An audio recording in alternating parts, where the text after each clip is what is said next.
Една година Северна Македонија. Име кое поголемиот дел од граѓаните воопшто и не сакаа да го изговорат.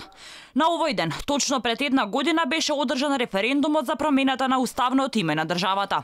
Денеска, по една година од неуспешниот референдум, без помпезни забави, без спектакуларни пресконференции, минува денот за кој минатата година власта ја убедуваше македонската јавност дека е денот кога се менува иднината на државата на поарно.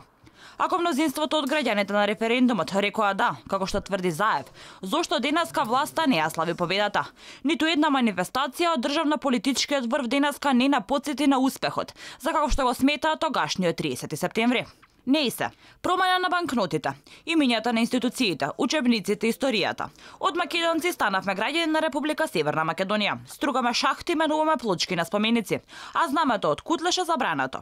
И една година потоа останува отворено прашањето што ќе се случува со знамињата на општините кои имаат сегменти од ова знаме.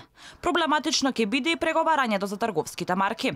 А Државната изборна комисија лани референдумот го прогласи за неуспешен, бидејќи не гласале повеќе од половината од вкупниот број на гласачи запишани во избирачкиот список.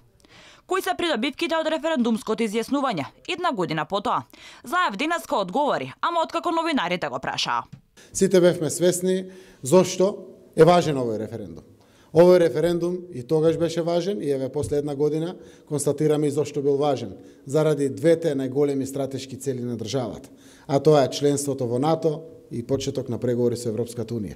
После една година, еве сме на портите да бидеме 30-та земја членка на НАТО, останаа уште 7 земји да завршат ратификацијата, верувам дека навремено тоа ќе се случува.